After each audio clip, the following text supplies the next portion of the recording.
Um, Hello, we are interviewing Rosa Trossman in the city of Chicago.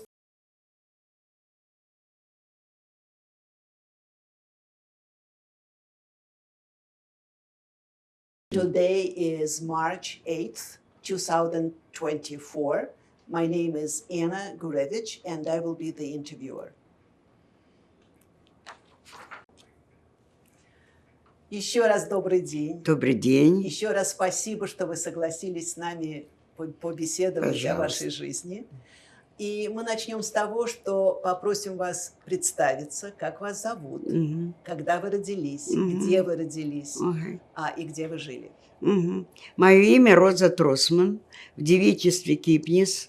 Родилась я на Украине, поселок, местечко Словечно. Это был Овручский район, потом Коростенский район Житомирской области. 17 ноября 1934 года. Прекрасно. Скажите, пожалуйста, что это было за место, где вы жили? Что это за городок или село? Это было местечко, и я знаю, что это мы где-то, когда мне исполнилось года 2, семья переехала в город Коростень. Поэтому я, конечно, не помню никаких там подробностей. Я только помню, что когда я была маленькая, я бежала и ударилась об камень, и мне зашивали голову. У меня шрам на голове есть. Это все, что я помню об этом Словечно. Помню, что мой папа работал бухгалтером, мама была домохозяйка, и у меня была старшая сестра Лёля. Как звали маму? И как маму звали папу? Фаня, по документам Фейга Мотылевна, в девичестве Поляк. А вы знаете, где она родилась? Она родилась, по-моему, село Веледники Коростенского района Житомирской области. И примерно когда? Она родилась в 1901 году. У меня есть документ ее об окончании какой-то школы 13 года. Этой бумаге 100 с лишним лет. Потрясающе. Да. А про папу? Как его звали, когда Папа он родился? Кипнис Айзек Мотылевич родился в 1898 году. А где? Он родился, по-моему, там же, я вам точно не скажу. Это очень трудно, понимаете, сейчас вспомнить, поэтому точно я не скажу, но тоже где-то из тех мест. У них была многодетная семья, их было, значит, 2 сестры и 4, по-моему, брата. У меня есть фотография, не знаю, или она получится, там бабушка с ее семьей примерно 1920 года. 100 лет фотографии этой. Замечательно. Наверное. А что вы помните о бабушках и дедушках с материнской стороны? С маминой стороны бабушка и дедушка. Дедушка был поляк, Мотыль.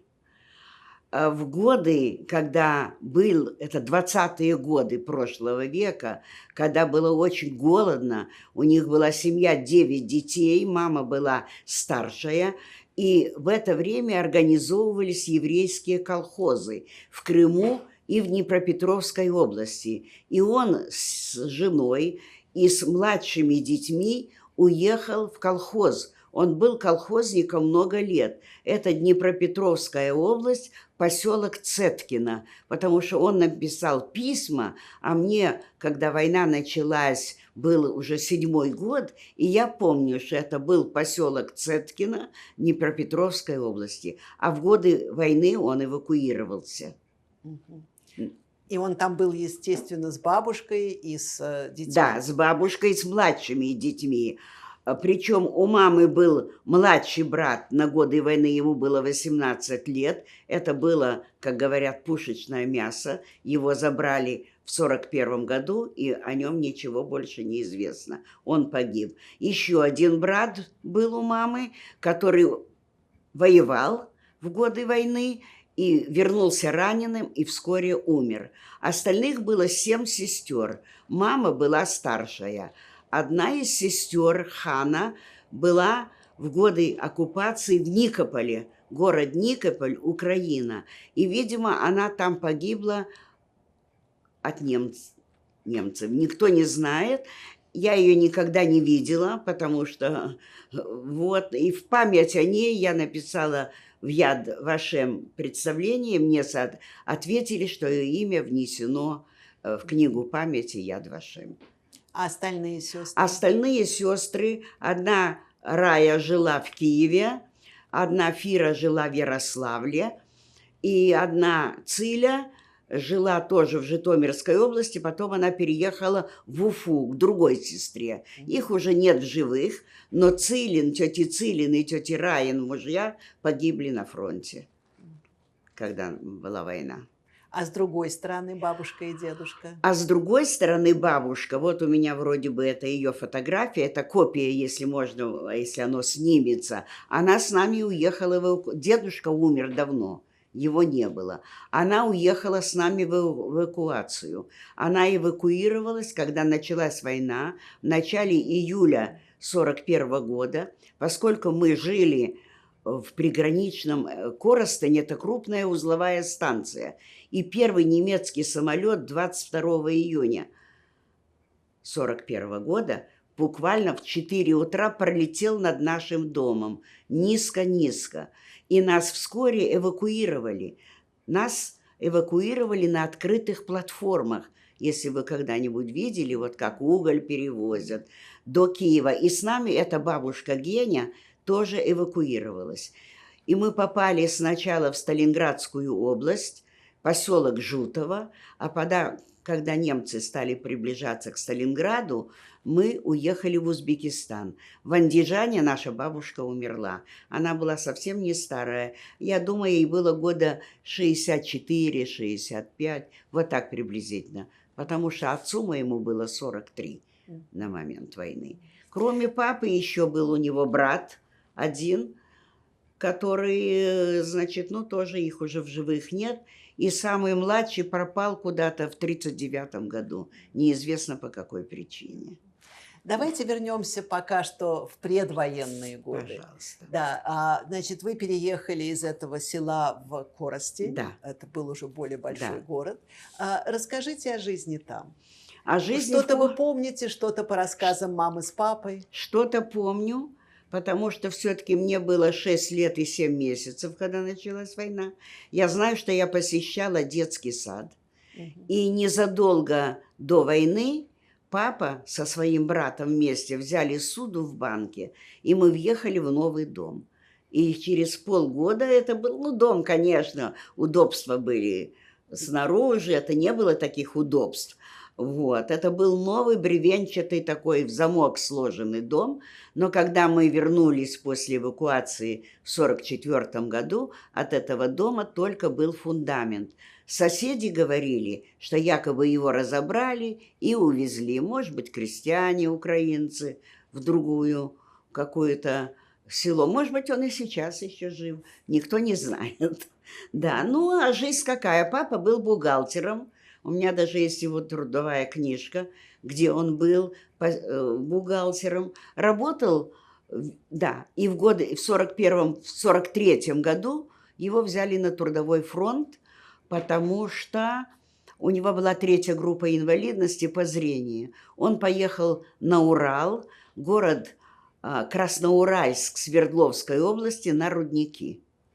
А наша семья, после того, как немцы стали приближаться к Сталинграду, была эвакуирована дальше, в Узбекистан, город Андижан. Потом мы переехали в поселок Чинабад Андижанской области. Вернемся все равно в довоенную жизнь. Да. Значит, вы жили в Коростене, а с бабушкой и дедушкой, с бабушками и дедушками вы как-то поддерживали связь? Они же были недалеко. Да, они писали письма из колхоза, они были колхозники. Они писали письма и даже присылали какие-то посылки. Типа там, знаете, если вы знаете немножко идиш, такие кругленькие из теста сделали, я хорошо помню слово «фарфелах». Я не знаю, Это такая лапшичка маленькая. Вот это я запомнила. Я посещала детский сад, а моя сестра Лёля, она на 6 лет меня была старше, она уже посещала школу. Мама была домохозяйка, а папа работал. А скажите, пожалуйста, ну, вы, наверное, раз они были в совхозе далеко, вы не знаете, как там проходила именно еврейская жизнь. Было ли соблюдение традиций, праздников? Я думаю, что было, потому что дедушка был очень религиозный. И когда уже когда их забрали, они были совсем пожилые, их забрали к себе на Украину, он молился, у него был этот талос, или талит называется, вот, и он каждый день молился. Мои родители тоже соблюдали, в основном еврейские праздники, но чтобы там каждый день молиться, этого не было. Но поскольку наш дедушка последние годы жил у нас, он обратил моего папу в свою веру. Папа тоже проникся этим и стал молиться каждый день, хотя он работал до 70 лет, он в 70 лет только вышел на пенсию. Понятно. А соблюдалась ли кошерность в доме?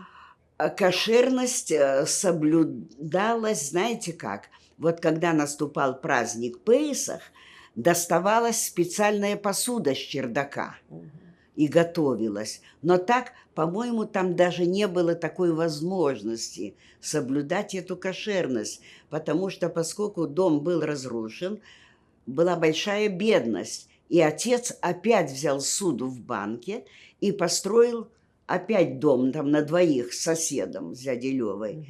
Вот. И это была... Что значит дом? Это была половина дома. Одна комната была где-то 20 квадратных метров, а вторая 8 квадратных метров, и кухня, коридор, удобство во дворе. И вот эту комнатку, которая 8 метров, пришлось сдать квартирантам, потому что надо было банку выплачивать суду. Ну, это уже после войны. Это уже после войны, конечно. А до войны что-нибудь вы помните? Было ли много евреев в этом городке? Вы знаете, город Коростень – это почти, можно сказать, чисто еврейский городок был. Очень много было евреев, да, и была синагога, и даже была еврейская школа какая-то там. Я, конечно, в ней не училась, вот, но после войны ее закрыли, Дом пионеров закрыли. Нет, синагогу закрыли, открыли Дом пионеров. Это я перепутала немножко. Да. Понятно. А у родителей какие-то друзья, еврейские, нееврейские? Конечно. Что вы помните или знаете по рассказам? Конечно. Папин брат с семьей жил в нашем городе. Они часто приходили в гости. Моя тетя Рая жила под Киевом, Святошино. Вот, с семьей, но ее муж погиб. Вот, мы там иногда бывали.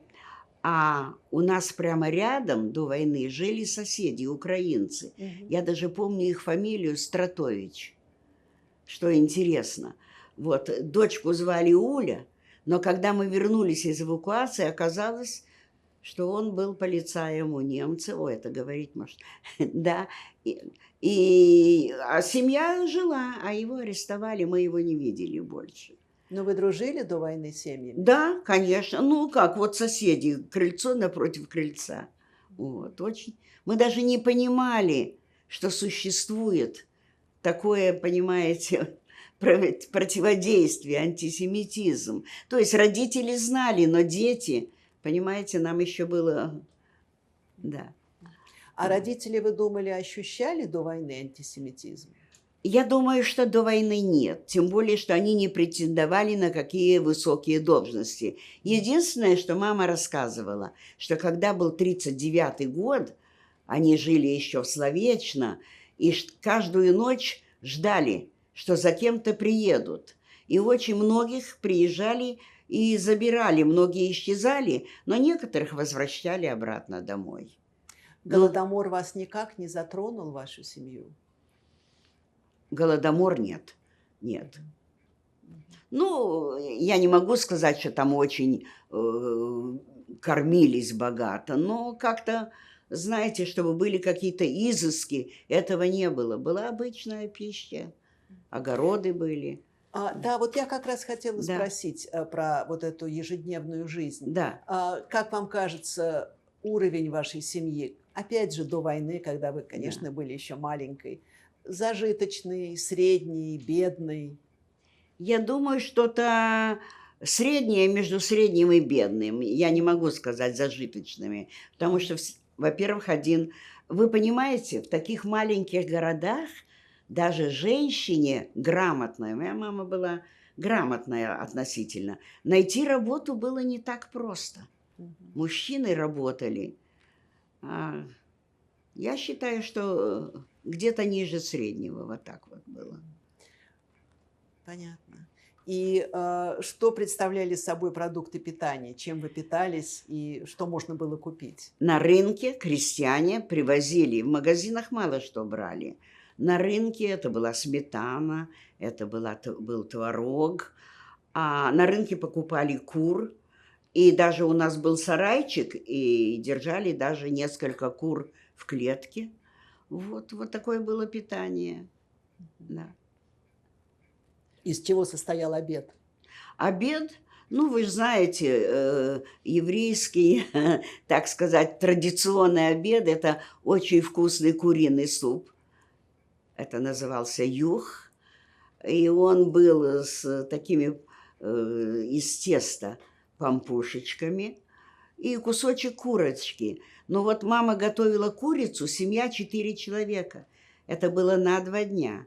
Папа жирно и шкурку не ел. Я помню, она ему давала этот драмстик. Мне попадало там крылышко, я любила, еще кому-то. А что ела мама, я, честно говоря, не могу вспомнить, потому что на 2 дня на семью из 4 человек. Вот. Ну, овощи были на огороде, борщи там. Вот. Да. Понятно. Да. Ну, теперь, наверное, надо перейти действительно до того, как мы будем говорить об эвакуации. Да. Опять же, вы были еще совсем маленькой, но, может быть, вы знаете от родителей, вот до войны вы знали, что происходит в Европе? Имя Гитлера, притеснение, ну не притеснение, а убийство евреев, война в Европе. Что про это говорили? Родители, безусловно, знали и между собой говорили, потому что в 1939 году, когда началась Вторая мировая, я не хочу ее сейчас называть Великой Отечественной, вот, так родители между собой говорили, что идет война. Ну, сестра моя старше меня на 6 лет, она, конечно, знала, но я как-то мало в это дело Ну, вникала. конечно. Конечно. Да. Ну хорошо, давайте поговорим про то, как проходила эвакуация, как вы впервые об этом услышали, как это все было организовано. 21 июня 1941 года, когда началась война в 4 утра, именно над нашим домом очень низко пролетел самолет немецкий. Или он на Киев летел, я не знаю, он ничего не сбросил. И уже 7, по-моему, июля у папы в трудовой книжке там было написано, мы уже были на вокзале под бомбами, нас грузили на открытые платформы. А Да. кто это организовал? Кто организовывал эвакуацию? Я думаю, что это городские власти. Надо им отдать должное, потому что если бы нас не вывезли, нас бы не было в живых, конечно. Но я хорошо помню, что этот поезд тронулся, и между Коростынем и Киевом есть станция или городок Малин. На этой станции наш поезд бомбили. И мы все выбежали из поезда и сидели и ждали. Были и трупы, были и убитые, но поезд якобы остался на ходу, и через какое-то время, часа через 2, мы сели обратно и доехали до Киева. А в Киеве нас уже пересадили в товарники с крышами. В этих вагонах были нары, и каждая семья или 2 семьи были на нарах. Вот это я помню. И так мы доехали до Сталинграда, извините. Был тогда Сталинград, а вот как мы попали в этот поселок Жутово, Волгоградской области, Сталинградской, извините, области. Значит, это был 41 год, конец 41-го, а уже в 43-м мы оказались в Узбекистане, потому что немцы приближались. Я когда-то, я не знаю почему, я написала запрос туда, чтобы мне ответили, сохранились ли наши документы. У меня есть официальный ответ, что на этой территории были боевые действия, поэтому в архивы ничего не поступало. Я знаю, что папа там устроился, он работал. Я помню, что я там заболела коклюшем, как правильно, и меня мама водила к реке, говорили, что если смотришь на речку, вроде бы этот кашель, а кашель, вы знаете, что такое коклюш? Не дай бог, это ложишься на пол и не можешь откашляться. Мне был 7-й год. Вот. И вот я им написала, вот это все, что я помню. Папа работал. Я помню, что мы жили в комнате у какой-то крестьянской семьи. Это было вот Жутово.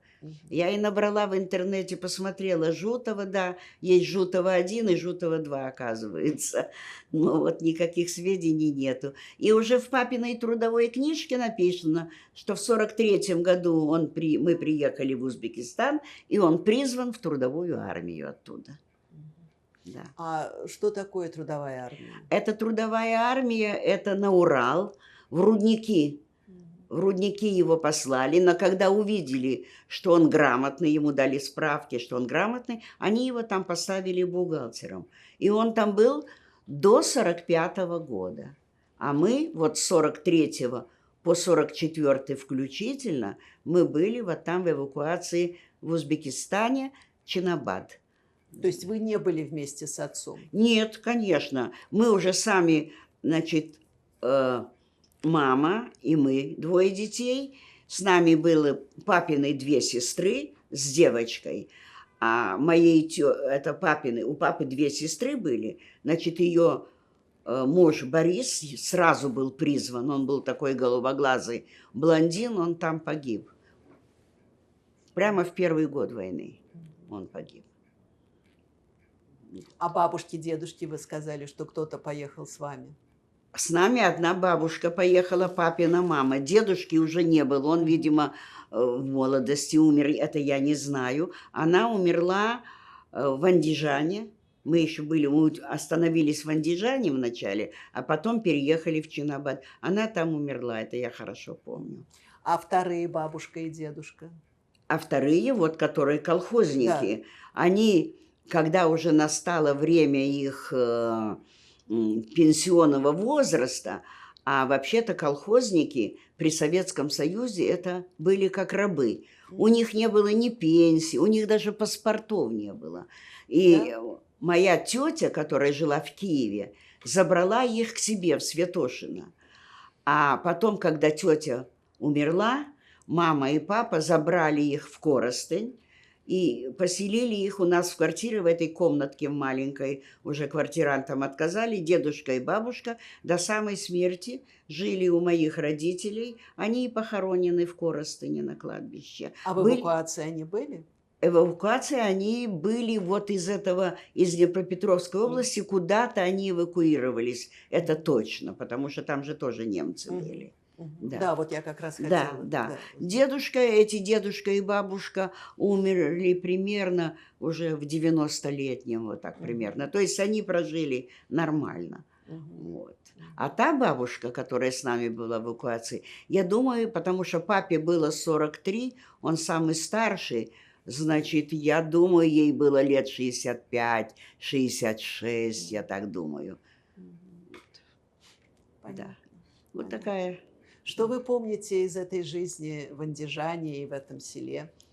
В этом я помню, что моя сестра, значит, ей уже было, она 28-го года рождения была, и она уже училась в школе, но она пошла даже работать куда-то помощником бухгалтера. А мама работала, там выращивают шелкопряд, есть такие. И мама работала на этой фабрике, где сушились эти коконы шелкопряда. Вот это я помню, что я к ней даже приходила. И мы во дворе гуляли, босиком дети, татары, узбеки. Мы тогда мало что понимали. Но, тем не менее, я там пошла в первый класс. И когда я пошла, тогда 8 лет брали в первый класс, в школу принимали. Я пошла в первый класс, и я даже помню учительницу. И она записывала национальность, имя и национальность. И я не понимала, и я, видимо, где-то интуитивно чувствовала, что быть евреем не очень хорошо. И я сказала, я русская. Она на меня так посмотрела. Я говорю, ну я же по-русски говорю только, я же не знаю другого языка. Вот такие были парадоксы. Да. А там вы ощущали, ну, опять же, вы были маленькой, но, может Да. быть, по рассказам мамы и сестры, какой-то антисемитизм, какое-то Вы, неприятие? вы знаете, нет, я не могу этого сказать, я не чувствовала этого. Я же говорю, мы во дворе бегали татары, я даже помню имя одного мальчика, по-моему, Салтат. Вот. Все играли, бегали, ловили воробьев. Я даже помню, они зажаривали на костре воробья, и я с ними ела. Мне так стыдно. Мама на работе, никто... Мы были совершенно беспризорные. Мы ходили купаться, там арыки. Знаете, что такое арык? И я помню, что я попала в этот арык, и меня понесло течением. Как там я вылезла, как я выжила, я не знаю. Да, вот такая была жизнь. И сколько классов вы там закончили? Я вам скажу, я закончила 3 класса там, и в 1944 году, когда мы вернулись в Коростень, во-первых, мы через Киев, в Киеве была остановка, весь Крещатик был разрушен. И когда мы доехали до Коростеня, Коростень был весь разрушен. Я хорошо помню, что водонапорная башня там была, и она лежала. И каждое утро, когда вставались, где-то находили трупы. Где-то находили трупы, и поскольку школа в городе была разрушена, а надо было идти в школу куда-то за переезд, за железную дорогу, мама меня не пустила. В этот год, и я пропустила 1 год, я в школу не пошла. А когда уже в городе восстановили школу, я пошла. Вот бандитизм был ужасный. Ужасный был бандитизм, да. Ну вот. Вы вернулись в Коростень, а сестра что? Она же старше? Что А сестра делала? пошла в школу. Она училась в школе, сначала в вечерней, потом, по-моему, в дневную она восстановила. И по окончании школы, это уже был, какой же это был год, 48-й или 49-й, надо было поступать в институт, в Житомир, областной центр, в Коростене не было. У нас же так принято, что надо получать образование. А семья такая бедная, так в Житомире был педагогический институт и был учительский, 2-годичный. Это сейчас такого нету. И специально, поскольку семья была бедная, она пошла в учительский институт. Она его окончила и получила направление там в какую-то деревню. Вот, но в это время там она как-то вышла, ей уже было 20, 22 Лёле, наверное, было, 21 ей был. Короче, она встретила своего мужа, они были там на вокзале, а он приехал, боевой офицер в погонах, и он ее увидел, влюбился с первого взгляда, и они поженились, и они уехали, он служил на Кавказе, в Азербайджане, Кировабад. Такой. Он участник войны, он ветеран войны, вот он сравнительно недавно умер в Нью-Йорке у дочери Рома. Да. А вы, значит, вы там заканчивали школу? Я закончила школу, и я тоже ж надо поступать куда-то. Особых каких-то у меня привязанностей не было. Медицину я боялась, и, может, меня бы и не приняли, хотя я закончила школу с серебряной медалью. Вот.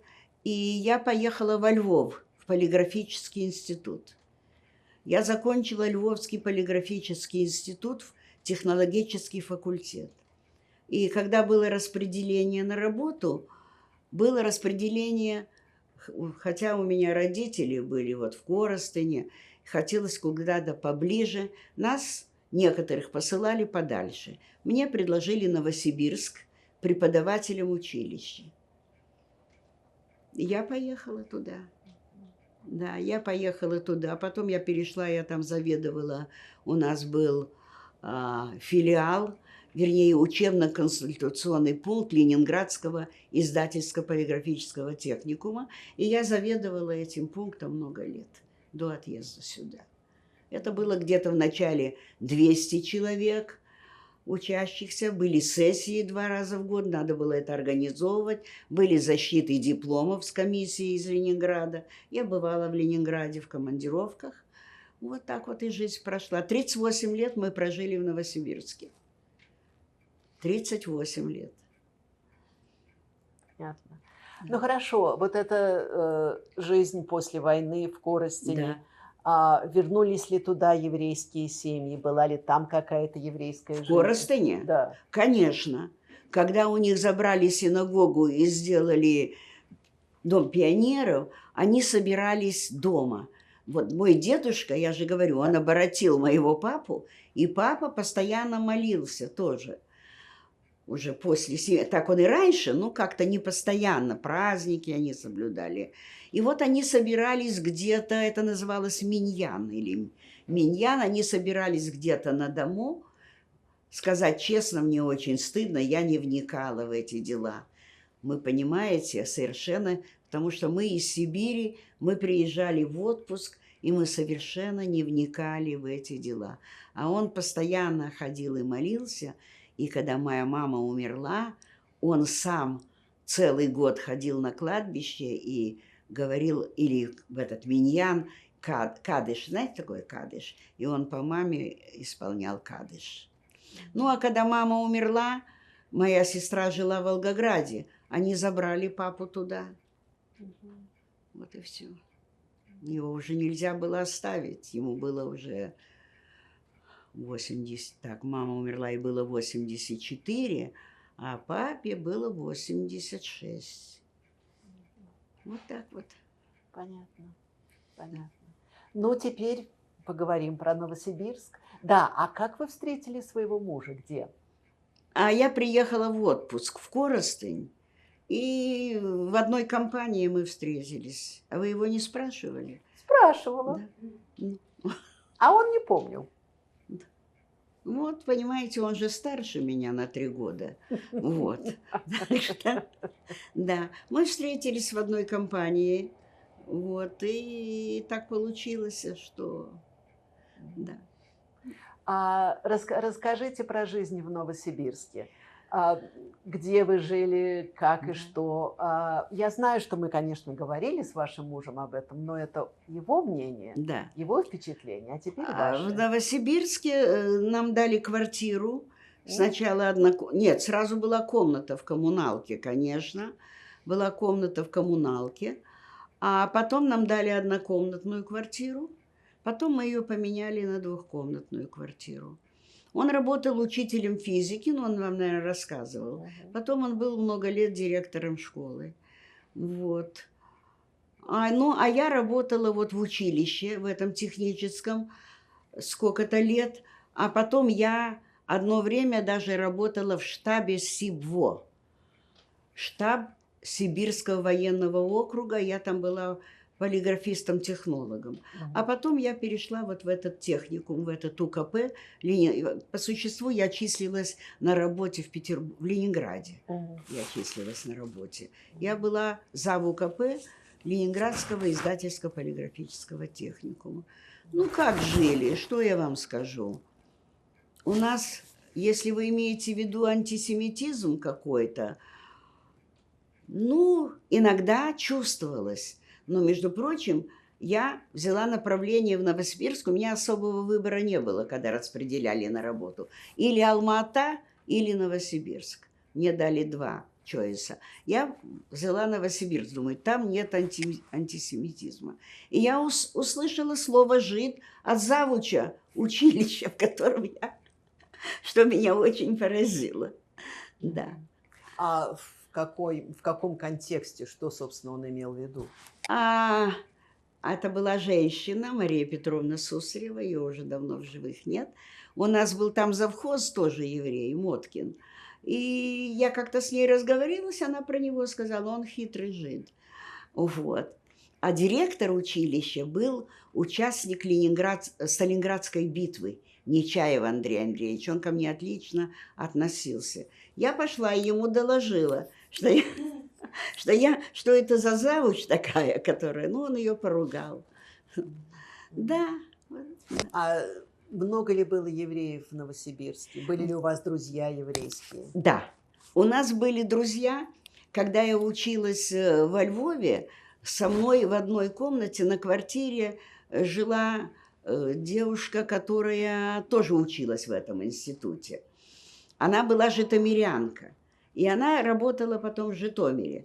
Прошло время, они начали думать о том, что у них подрастают дети, надо их куда-то устраивать. И это 3 семьи переехали жить в Новосибирск. Это было просто удивление. И мы с семьями дружили. Сейчас она живет в Израиле, в Кармиэле. Мы там были, правда, в 99-м году. Муж ее тоже был учитель физики, завуч школы. То есть это тоже еврейская семья? Конечно, еврейская семья. Да. И вот мы там дружили. Еще были евреи. Ну, мы и с русскими дружили. Вот я хотела спросить. Да, конечно. У меня была тесная связь со многими полиграфическими предприятиями города, потому что мне надо было на экскурсии водить учащихся. Вот. У нас был очень крупный полиграфический комбинат. Они книги печатали, правда, качество было не очень хорошее, но книги же тогда были в большом дефиците. И мы покупали там, через них, конечно, покупали, потому что в продаже это было трудно достать. И было крупное издательство цыковское, издательство «Советская Сибирь», которое печатало газеты областные, это цыковское предприятие. И у меня были тесные связи с их работниками. У нас была приятельница завпроизводством этого издательства, главный инженер. Мы с ними общались. Да. А сколько было евреев в Новосибирске, никто не знал. Пока не была перепись какого года, 65-го, по-моему, года была перепись. И мы увидели, что 11 тысяч. И однажды был концерт, приехал какой-то еврейский ансамбль «Фрейлахс», приехал, и был концерт в одном доме культуры. И мы увидели, что в Новосибирске есть евреи. Понимаете? 35 лет. Да, да. Представляете? А когда уже надо было кое-куда уезжать, так проявилось еще больше, которые вроде бы и не были. Ну, вот так вот, да. Такая. А про детей и внуков? Наших? Да. Про детей, значит, у нас сын окончил Новосибирский электротехнический институт. Он инженер-электронщик, работает здесь успешно в крупной фирме. Сейчас он в командировке в Детройте, о чем я очень беспокоюсь. Он часто там в командировках. У нас 3 внука прекрасных. Значит, старшему 37 лет. Он хирург очень узкого профиля. Ухо, горло, нос and head и голова онкологи.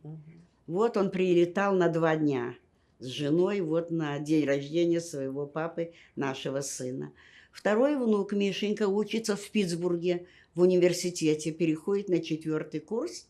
И 3-й внук в 12 классе отлично учится, уже получил много приглашений из университетов, будет выбирать, куда ему поступать. По какой специальности? Он хочет компьютер-сайенс. Никто в медицину не идет, хотя невестка наша, она врач-педиатр. Понятно. А тот, который учится в Питтсбурге, что будет делать? Он тоже берет экономику и финансы. Да. Понятно. Вот так вот. Извините. Правнуков пока нет, хотя старшему 37 лет. Вот мы были позапрошлом году на его свадьбе, мы были. Он тогда в Нью-Йорке еще работал в госпитале. А Вот. когда сын поступал в институт в Новосибирске, то есть никакого противодействия Нет. из-за того, что он был еврей? Нет, и мы вообще не вмешивались, он сам ездил. Во-первых, он неплохо учился. Вот. А вот у нас племянник учился в Новосибирске, он в Киеве, это моей двоюродной сестры сын. Он окончил в Киеве математическую школу. Он получил в Киеве приглашение в университет. Но они не захотели в университет, у них 3 сына, они жили в Киеве, они решили, он пойдет в политехнический, на самый плохой, где самый маленький конкурс, чтобы только поступить. Он взял теплотехнику. И они его срезали на 3, на 2 не смогли. И они его срезали и обещали сначала взять даже его на вечерние, тоже не взяли. Тогда мы в Новосибирске пошли в наш электротехнический и сказали, что вот у нас такой мальчик с такими оценками. Они его взяли. И он там успешно закончил. Оттуда он уехал в Израиль. Сейчас он живет в Нью-Йорке. Прекрасно работает в комедии инженером-электриком. Понятно. То есть В Киеве его не взяли. То есть сейчас вся семья, и сыновья, и сын, и внуки, все здесь, они как-то связаны с еврейством, с представлением о том, что они евреи? Я думаю, что да. Потому что Мишенька, вот который в Питтсбурге, он говорит, бабушка, я хожу в Хабад, вот, познакомился там, он говорит, с Рыбаем, и туда прихожу. Вот, это точно. Сёма, наверное, тоже у него была хупа у старшего. Хупа была в Нью-Йорке у него. Да, и, наверное, потом у него он женился, она американская еврейка, она лоер, очень приличная семья.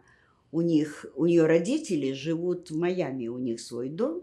Вот. И я вижу, что они тоже поддерживают, потому что вот сын недавно ездил туда на конференцию во Флориду, и он в этой семье был на Хануке. И у меня даже есть фото, он прислал, как они сидят там за столом. Так что соблюдают. Да. Очень приятно. Да.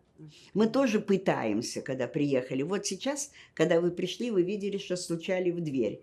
По пятницам мальчики из ешивы, из синагоги приходят в наш дом и делают, значит, какие-то молитвы. Вот в прошлый раз я перед ними извинилась, я сказала, что у нас был ковид же. Вот. А вот сегодня они пришли, я им показала, что стоит аппаратура. Sorry, guys, next Friday. Да, вот так вот. Так что вот такие дела. Понятно. Скажите, а когда вы узнали о судьбе еврейства вот во время войны в Европе, о Холокосте, вот эта информация как до вас доходила? Вы знаете, когда мы жили в Новосибирске, и начались вот эти вот отъезды евреев, у нас же было общество «Память». У нас, особенно в Академгородке, общество «Память» было. И был такой Шафаревич, он вроде бы же умер, вы, наверное, слышали о нем. Нас удивляло, что он то ли кандидат, то ли доктор наук, математик, интеллигентный человек. Вот. И у нас был городская больница, и был главный врач еврей.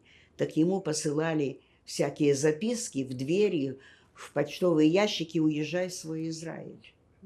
Понимаете?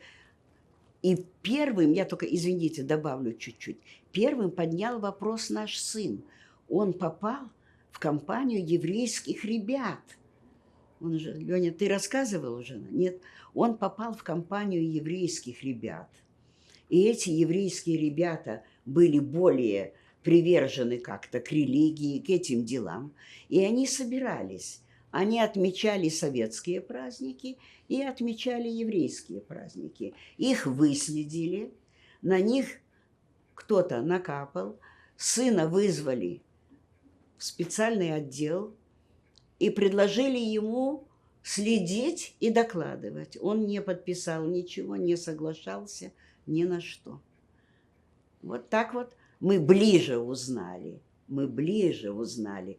Потому что когда он работал директором школы, ему поручили пойти найти в Новосибирске синагогу. Он, наверное, рассказал, да? Ну, тогда я не буду повторяться. Он ее не нашел там. А баптистский дом он нашел. Хотя баптисты тоже были запрещены. Мой вопрос на самом деле касался Холокоста, Да. об уничтожении евреев во время войны в Европе. Да. А вот об этом, когда вы, собственно, Мы читали. узнали? Мы об этом читали, когда это поступило, когда это стало публиковаться. Ведь в Советском Союзе это, в общем-то, не публиковалось. Вот «Голос Америки» мы, допустим, слышали, а потом BBC мы слушали. А мы знали о Холокосте. У мамы же сестра погибла вот в Никополе. Мы знали. А, Леня, ты рассказал, что твоих дедушку и бабушку живьем сожгли в сарае? Это мы знали. Понимаете? А о концентрационных лагерях? Конечно, конечно. Откуда? Я не могу уже вспомнить, но мы все это читали, понимаете? Мы это все читали. Откуда? Скажите, пожалуйста, ну вот у вас рос сын, внуки, Да. а им вы рассказывали о том, что вы, ваше пережитое, как вас отправляли в эвакуацию, Конечно. как вы жили в эвакуации? Конечно, конечно, рассказывали. Вообще-то им некогда, но они слушают. Да. Рассказывали. Понятно. Ну, по-моему, мы обо всем более-менее поговорили. Вы хотели бы что-нибудь добавить, что-нибудь еще сказать? Ну, я могу сказать вам большое спасибо. И я могу показать кое-что, что у меня есть, если это заслуживает внимания. Да, конечно. Вот. А какие-то добавления к нашей беседе? Ну, мне кажется, ничего не забыли. Я могу рассказать про случай и в Узбекистане, про эту, не надо, да, черная кошка. Мы жили, это не еврейские дела, мы жили, значит, мама, и нас двое, и две тети, и двоюродная сестра, да, и мы там жили. Оказывается, а тети работали. У нас вся семья, папины все, сестры, что можно было получить в маленьком городе? Они все были бухгалтера. И когда мы вернулись из эвакуации, они даже не в Коростыне вначале работали. Они ездили на лесоучастки, где вырубали лес, и там вели учет этого леса, понимаете? И вот там в Узбекистане они тоже работали бухгалтерами. Две мои тети, тетя Шура и тетя Мера. И вот мы ночью спим, и они, оказывается, пришли с работы и сказали, что где-то там орудуют бандиты под названием «Черная кошка». Я знаю, что «Черная кошка» потом где-то была в Москве, а это вот я хорошо помню, это был 44-й год, наверное, 43-й. И что они убивают людей, грабят людей. Мы спим ночью, а у нас в сенях лежал такое для отопления, такие стебли от хлопка, чем-то они отапливали. Иногда холодно было в Узбекистане. И вдруг мы слышим кошачий мяуканье и шевеление. Оказывается, накануне обе тети пришли и рассказали, что это черная кошка орудует в городе. Мы решили, что это пришли нас убивать и грабить. Моя тетя Мера, это папина сестра, она была наподобие, на вид, шутила вот как Пельцер, если вы помните эту актрису Пельцер. Мы встали, я помню, взрослые, и говорят, она кричит: «Иван, неси ружье!» Оказалось, что это был март, это была кошачья пора, и действительно это были кошки. Но такой смешной эпизод я помню еще с детства. Понятно. Ну, Спасибо большое еще раз. Да, вам спасибо. Ему можно... Ага, есть. Yes, better? We could leave it off. No? Yeah, we'll turn it off. Выключи. Окей. Perfect. Окей. So. Мгм. Давайте рассказывайте. Это свидетельство об окончании школы еврейской моей мамы. Оно 1913 года. Ну, там написано, что она окончила школу. Это ей было 12 или 13 лет, потому что она 1901 года рождения. Yes. Это семья моего папы. Я думаю, что эта фотография приблизительно где-то 1900, наверное, 20-го года, потому что, значит, на ней запечатлена, это их мама, отец давно умер, я не знаю когда. Вот, теперь, вот это вот мой папа, я думаю, ему тут лет 26. Это его сестренка меньшая, Шура или Шева по-еврейски. Это сестра мэра. Это его брат Михаил. И тут внизу младший брат, который пропал где-то в 1939, по-моему, году. Я не вижу, где он тут. Где-то внизу сидит еще один. Вот.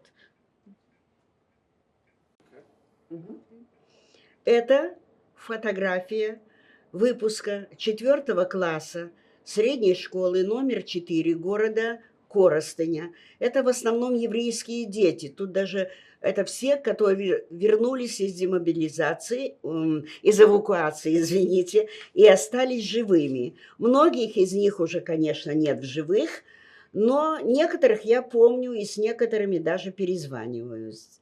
Вот это вот я. Да, вот. Вот это вот моя подруга Женя, она живет в Филадельфии, мы с ней перезваниваемся. Это Рая жила в Израиле давно, я ей не звонила. Я всех помню, почти всех помню по именам. Некоторые из них стали врачами, некоторые педагогами, экономистами. Все получили какое-то образование. Прекрасно. Да.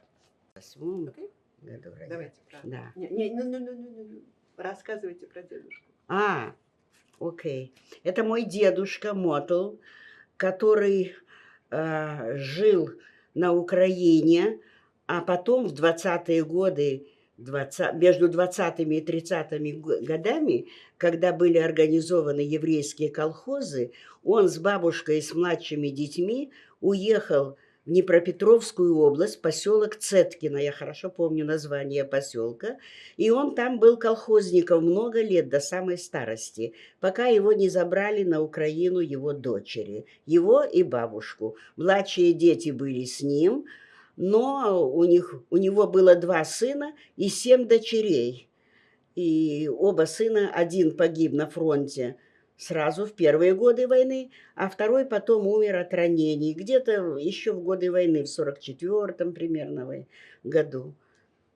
Вы говорили, он был религиозным. Он был очень религиозным, он всегда молился, и у него всегда был этот талос. Он соблюдал кашрут,